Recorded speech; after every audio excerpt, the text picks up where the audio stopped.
श्लोक है कि बंधुरात्मात्मनस्तस्य येनात्मैवात्मना जितः अनात्मनस्तु शत्रुत्वे वर्तेतात्मैव शत्रुवत्।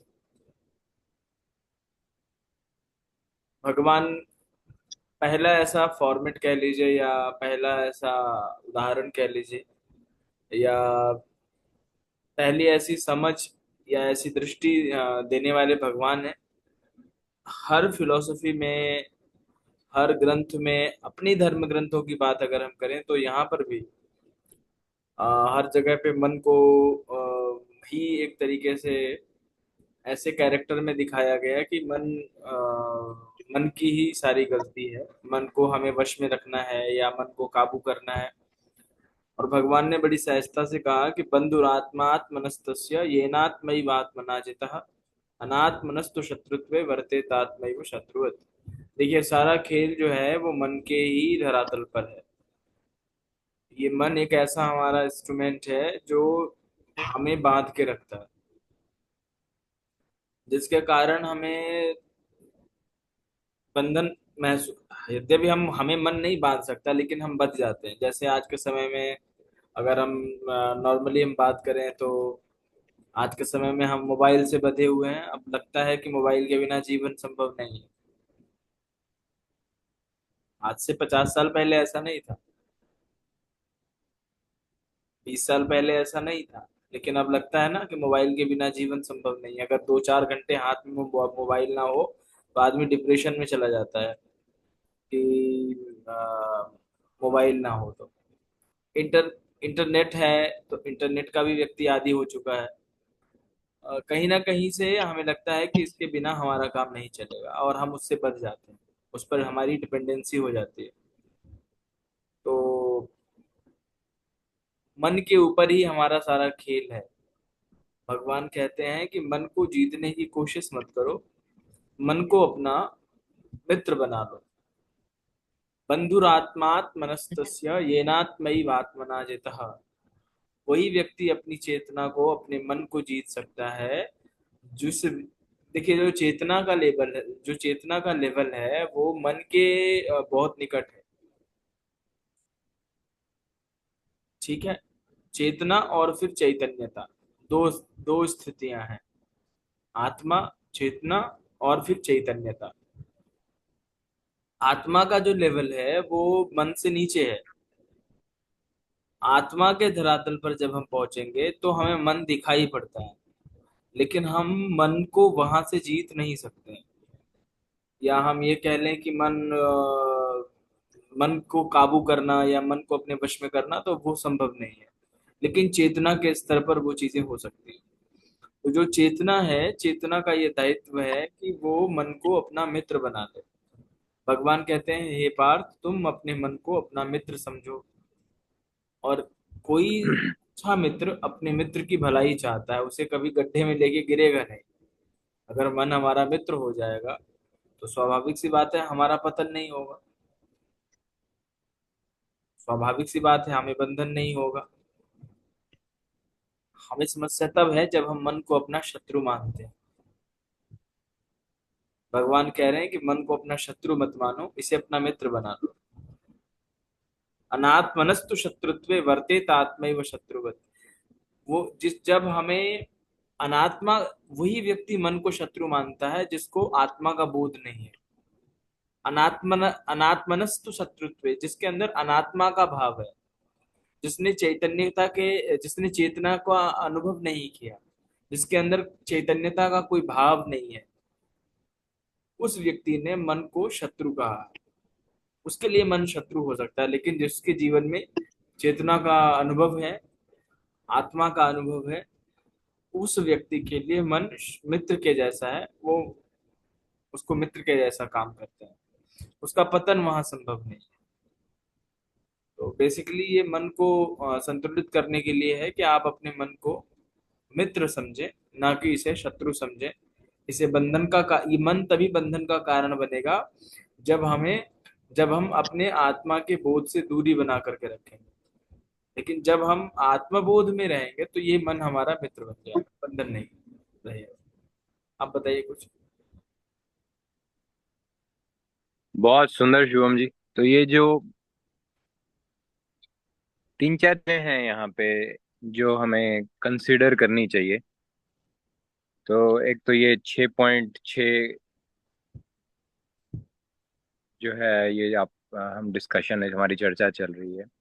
तो इसमें जो बोला गया है उसकी कॉन्टेक्स्ट बहुत इंपॉर्टेंट हो जाती है कि वो किस स्थिति में बोला गया है, किसको बोला गया है, और उसका आगे पीछे का क्या है। तो ये जो वर्डिंग है, जो काफी हार्श वर्ड लगते हैं कि शत्रु, मित्र, फिर शत्रु, और क्योंकि वो युद्ध में खड़े हैं मैदान में, और वहां पे ये प्रवचन चल रहा है। और इसके पहले, इस श्लोक के पहले की बात है कि शत्रु और मित्र की कॉन्टेक्स्ट देने के लिए कि हम्म।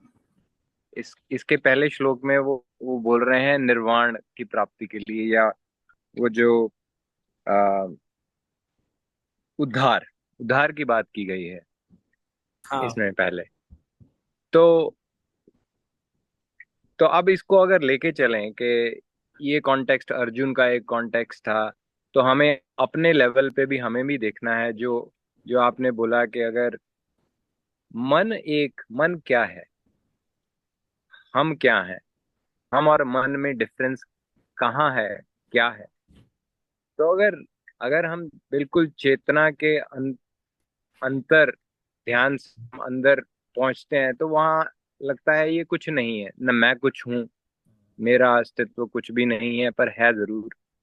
और वो चेतनता जब उभरती है तो मन का कोई अस्तित्व रहता नहीं है।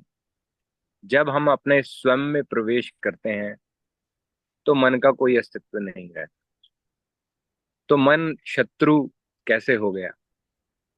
तो यहाँ पे मन का शत्रु का कहने का भाव ये है कि जो मन है ये बहुत ही एक केपेबल क्रिएटिव फोर्स है, जिसके द्वारा इस संसार में चेतना ने या भगवान ने, ब्रह्म ने इस सृष्टि को रचा।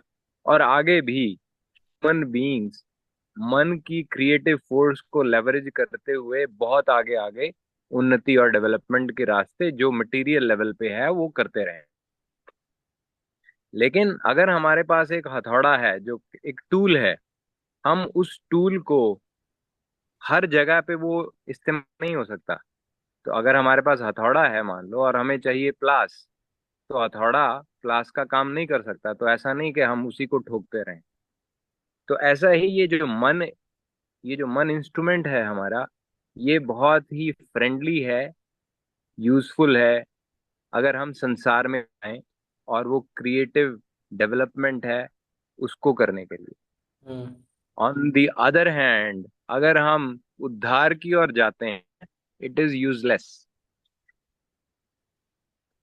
क्योंकि वहां पे उसकी कोई कोई इसका कुछ कर ही नहीं सकता। और अगर कोई भी जो पद्धति है, या भगवान को, स्व को पाने की, स्वरूप स्थित होने के लिए मन का मन विल फेल। तो इसलिए अगर हम मन को मोड़ते हैं, मन के द्वारा हम चाहते हैं कि हम स्व को पालें, तो वो मतलब बेसिकली वो यहाँ पे शत्रु की संज्ञा दे रखी है। लेकिन वो कहने का ये मतलब है कि वो यूजलेस है, कि तुम टाइम वेस्ट कर रहे हो। हाँ बिल्कुल। तो हम तो इसलिए हमारा ये मत है कि मन इम्पोर्टेंट है, लेकिन उसका एक यूज है। जैसे कि एक हम कार को, जब हमें कहीं जाना होता है तो कार को हम यूटिलाइज कर लें, तो कार में बैठ जाएं। लेकिन जब हमारा काम हो गया, तब हम स्व में, अपने शांति में, अपने स्वरूप में स्थित होना है, तो मन का कोई काम नहीं, तो हम अपने अंदर में आ गए। तो ये है प्रभु, मेरे हिसाब से जो यहाँ पे गुरु कृपा से उतरा। हाँ ठीक है। तो मन को हम अपना मित्र बनाएं, ऐसा भगवान का वचन है। और ये अद्भुत प्रेरणा है भगवत गीता की। जहां पर भगवान ने हर वस्तु को स्वीकार किया, मन हम्म। को भी अस्वीकार नहीं किया। मन भी माध्यम बन जाएगा। मन, हर व्यक्ति मन को दोष देता है। अर्जुन भी मन को दोष दे रहा है कि मेरा मन, क्योंकि वो समझ, देखिए, व्यक्ति की समस्या ही उसका, उसको मन से ही होती है ना। कहता है कि हमारा, हमें अच्छा नहीं लग रहा, हमें बुरा लग रहा, या हमें घबराहट हो रही, कुछ जो कुछ है। हम जीवात्मा का मतलब ही ये है कि वो मन के धरातल पर अपना जीवन जी रहा है।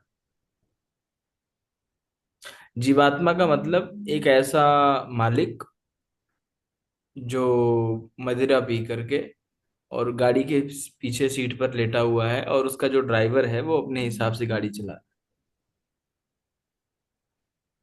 उसको कुछ नहीं पता कि गाड़ी कैसे चल रही है, ड्राइवर क्या कर रहा है, उसको कोई होश नहीं, उसको कुछ पता नहीं है। अब ड्राइवर कहीं लेके जाए उसको फर्क नहीं पड़ता। लेकिन मित्र, मन को मित्र बनाने का जो अभिप्राय है वो ये है कि जैसे कोई व्यक्ति है, गाड़ी में अपने बैठा रहता है, होश में रहता है, तो ड्राइवर गाड़ी ठीक चलाता है उसको। फिर ये लगा रहता है कि उसका जो मालिक है वो सतर्क है, वो जागरूक है। उसकी जागरूकता मात्र उसको भटकने नहीं देती। वो कुछ बोलता नहीं है, मालिक ड्राइवर को बार बार समझाता नहीं है, बस उसका जगह रहना ही महत्वपूर्ण है। तो मन के साथ हमें अपना एक ये तालमेल अगर हम रख सकें, जिसमें मन को अपना मित्र बनाएं और मन को मित्र बना के एक उसके साथ जागरूकता पूर्वक व्यवहार करें, तो हम उसको, जैसे अभी आपने एग्जाम्पल दिया कार का, तो एज ए टूल्स हम उसका इस्तेमाल कर सकते हैं अपनी आध्यात्मिक यात्रा में। भगवान कहते हैं, पार्थ, तुम्हें मन को लगाने की जरूरत नहीं है, अभ्यासेन च कौन्तेय वैराग्येण च गृह्यते। अभ्यास और वैराग्य के द्वारा इस मन को वश में किया जा सकता है। वश में किया जा सकता है का मतलब बांधन बांधना नहीं है, मित्रता कर लेनी है। और जब मन ही मित्र हो जाएगा तो फिर मित्र का मतलब पता है क्या? मित्र का मतलब ये होता है कि एक दूसरे के एक दूसरे का सहायक बन जाना, और विचारों की भी भिन्नता मित्रों में नहीं होती है। मित्रता में बहुत ज्यादा आप विचारों की भी भिन्नता नहीं देखते हैं। फिर मन आपका भटकेगा नहीं। मन अगर आप ये सोचेंगे कि ये चीज होनी चाहिए, तो फिर उसमें मन आपकी विकृति नहीं पैदा करे। और मन मित्र बन जाएगा, यानी आपकी उसमें हानि कहीं से नहीं है, आपका पतन नहीं है। अन्यथा हम अगर अनात्मा भाव से जी रहे हैं, अनात्मा के भाव हो जाने से मन हमारा शत्रु बन जाता है और वो हमारे विपरीत चलने लगता है। और फिर हमारी लड़ाई मन से शुरू हो जाती है। पूरा अध्यात्म, पूरा आध्यात्मिक जगत, प्रत्येक महात्मा आज के समय में अपने मन को काबू करना सिखा रहा है कि आप अपने मन को काबू कैसे करें। बेसिकली ये लड़ना ही है कि आप लड़िए, उसको काबू में करिए, उसको वश में करिए। और भगवान कहते हैं, पार तुम्हें लड़ने की जरूरत नहीं है, उससे मित्रता कर लो, काम हो जाएगा। अनात्मनस्तु शत्रुत्वे वर्तेत आत्मैव शत्रुवत्। अनात्मा के भाव से मन से जब जोड़ोगे तो शत्रुवत व्यवहार होगा, उसमें शत्रुत्व की प्रतीति होगी। लेकिन जब आत्मा के भाव से तुम मन को देखोगे तो मन तुम्हें तुम्हारा मित्र लगेगा, शत्रु नहीं लगेगा। और जब मन हमारा मित्र हो जाएगा तो उसमें भटकाव संभव नहीं है। आपको क्या लगता है? देख, बिल्कुल बहुत अच्छा कहा आपने। और मन मन तो मन, बुद्धि, इंद्रियां, ये सूक्ष्म जगत की जो चीजें हैं, ये सब तो आत्मा के अंतर्गत हैं और इनका एक रोल है। अब देखिए, ब्रह्म के अंदर चाह घटी, ब्रह्म के अंदर चाह घटी, हम्म। उससे उन्होंने मन पैदा किया। अब रामायण रामचरितमानस में भी आता है कि शिव जी ने मन मन लेके आए, उन्होंने मन को उजागर किया ताकि उनको कथा लिखनी है, कथा का वर्णन करना है। तो कुछ चीजें हैं जो मन के द्वारा ही संभव है। मन एक इंटीग्रल पार्ट है स्थूल जगत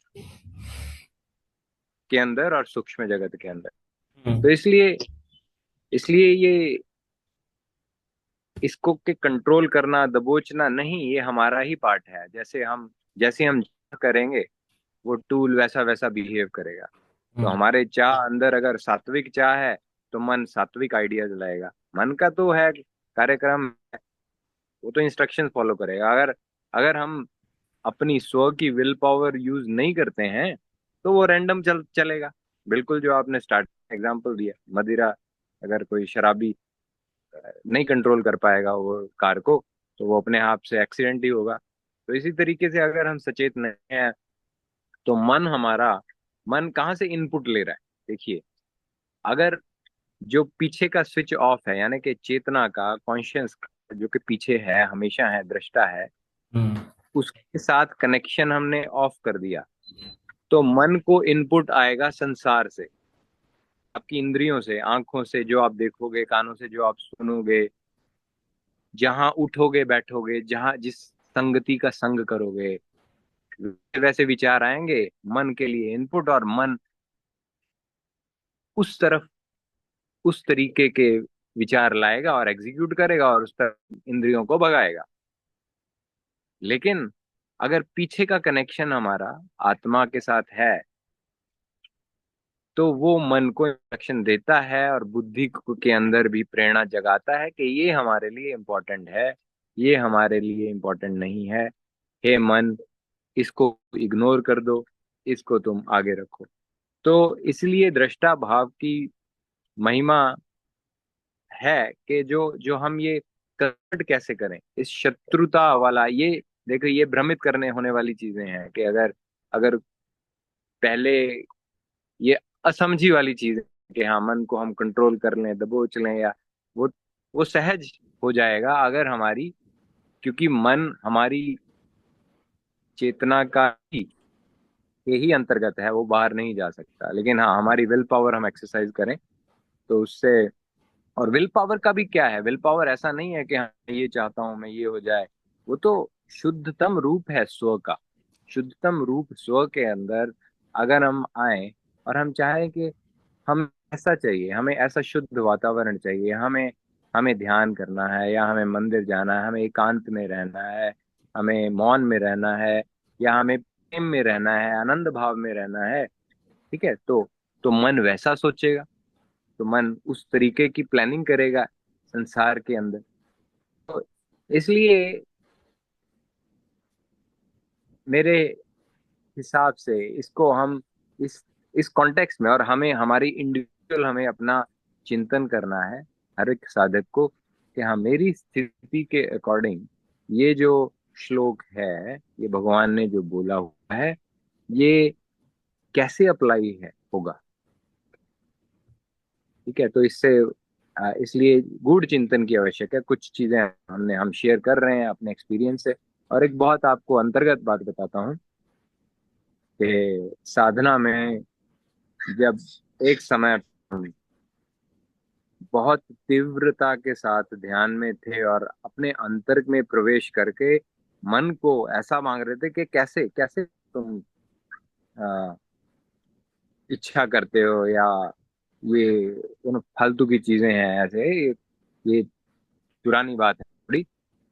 तो घटना घटती है और उसमें स्व और मन दोनों आपस में बात वार्तालाप करते हैं, और मन बोलता है कि मैं तो तुम्हारा ही तो कृत हूँ, तुमने मुझे बनाया है, मैं तुम्हारे ऑर्डर फॉलो कर रहा हूँ, तुम्हारे ऑर्डर मतलब कि तुम्हारी इच्छाओं के हिसाब से मैं आगे चल रहा हूँ।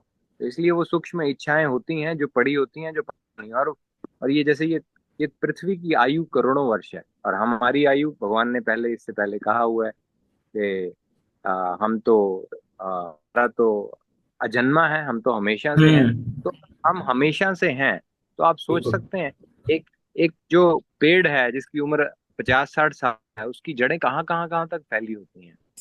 और हमारी इच्छाओं की जड़ जो है इस संसार में कहाँ तक फैली हो रखी है, हमें नहीं, उसका ओर छोर हमें नहीं पता होता।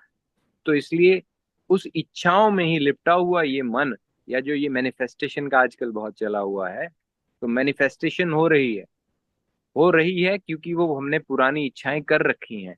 और हम चाहते हैं कि मैनिफेस्टेशन हो जाए 10 दिन में, एक दिन में। नहीं, मैनिफेस्टेशन हो जाए अगले जन्म में, 10 जन्म बाद भी हो जाएगी। ठीक है, लेकिन आपने अपने आप को बांध लिया, आप मुक्ति से दूर चले जा रहे हैं वो मैनिफेस्टेशन का सोचने के लिए भी। हम भी सोचते हैं, हमने भी सोचा है ऐसा, लेकिन बाद में आता है कि नहीं, ये सही चीज नहीं है, आप बांध रहे हैं, मुक्ति से दूर हो रहे हैं। आप कुछ भी मैनिफेस्टेशन का सोचें आप, उसकी कृपा है, कर दे तो कर दे। तो लेकिन बात ये आ जाती है कि हाँ, ये बहुत ही हाइपर कॉम्पिटिटिव मटेरियल वर्ल्ड बन चुकी है आज के उसमें। एक तरफ तो है जो हम मुक्त होने की बात करते हैं, एट द सेम टाइम हम मटेरियल वर्ल्ड में हमें कॉम्पीट करना है, अच्छे नंबर लाने हैं, बेटर बेस्ट बनना है, इनोवेट करना है, हमें देश को आगे बढ़ाना है। तो इसका हम समन्वय कैसे बनाएं? कैसे दोनों को हम कि हमारा अध्यात्म भी चल, स्व में शांति में हम स्थित रहें, लेकिन हमारा मन जो है वो एकदम फर्राटे से भागता भी रहे। तो फिर कैसे बनाए इस? तो उसका आंसर हो जाता है डिसिप्लिन। उसका आंसर हो जाता है वही कि शत्रु नहीं है, वो शत्रु नहीं है, लेकिन उसको हमें एक डायरेक्शन देना, एक ओरिएंटेशन देना। मन, यहीं तक अपनी, ये तुम्हारी लेन है। ओलंपिक्स में जब लोग भागते हैं 100 मीटर रेस, तो कहीं को थोड़ी भागते हैं, वो एक डायरेक्शन में भागते हैं कि इस डायरेक्शन में तुम्हें मीटर पूरा करना है। ऐसे ही हमें भाग सकते हैं, उनमें सब में कैपेबिलिटी है, अपनी पूरी जान लगानी है इन उस डायरेक्शन में, उसी डायरेक्शन में। और वो भागते ही थोड़ी रहते हैं। अगर 100 मीटर की रेस है तो 9-10 सेकंड के अंदर अंदर वो खत्म हो जाती है, 7 सेकंड या कम का हम्म। रिकॉर्ड होता है। खत्म। आपने मन ने मन को लगाया, आपने इस डायरेक्शन में, मन ने काम किया 2 घंटे इस डायरेक्शन में, और विश्राम में आ गए। अब मन की जरूरत नहीं है और हम अपने सौ में आ गए। तो ऐसा ऐसा कुछ है कि हाँ, जो बंधु, ये बंधु का तरीका जो है कि इस तरीके से मेरे ख्याल से कि भाई तुम भी रेस्ट करो, हमें भी रेस्ट करें, हम भी विश्राम में रहें, तुम भी विश्राम में रहो, और हम ये एंड में तो ये है ना कि मन मन के बाद, जब तक शरीर है, हम मन आ, मन से दूर नहीं हो सकते जब तक शरीर है। तो मन मन का एग्जिस्टेंस रहेगा, लेकिन मन को विलीन भी करना है। मन को विलीन भी करना है, मन को विलीन करे बिना मन ज्योत। अब देखो, किसको होते हैं अनुभव? जो सूक्ष्म अंदर के अनुभव होते हैं, जो वो भी तो मन को ही होते हैं। हम्म। मन ही की खबर लाता है हमारी बुद्धि को, वो बताता है, तो वो अंदर जाता है, लेकिन वो प्योरिफाइड मन है, या उस मन की कैपेबिलिटी ज्यादा है। जैसे वो मन आज टीवी में देख लो, मोबाइल में देख लो, संसार में देख लो, तो वो मन, वो सिर्फ वन साइडेड है। लेकिन जो भी अंदर की सूक्ष्म सत्ताएं पड़ी, वो भी मन ला सकता है, लेकिन उसकी तरफ ध्यान जाता ही नहीं है। 90% लोगों का बिल्कुल ही नहीं जाता, पता ही नहीं चलता, अपने आप को शरीर ही समझते हैं और हो जाते हैं। और बहुत लंबी हो जाएगी चर्चा, लेकिन मूल ये है कि भगवान ने इशारा किया है कि शत्रु शत्रु कुछ है नहीं। ये तो मटेरियल लेवल पे, वर्ल्ड के लेवल पे जो है, सब अपने अपने हो रहा है। और कौन कर रहा है? ये विधाता कर रहा है।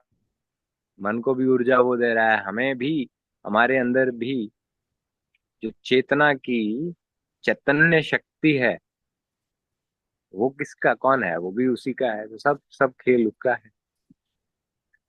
बिल्कुल। तो बहुत अच्छा ये चर्चा सत्र रहा। और फिर हम एक नया श्लोक खोज के और फिर आपसे चर्चा करेंगे। और आपने ये समय हमें दिया, बहुत बहुत धन्यवाद। जल्दी मिलेंगे। राधे राधे।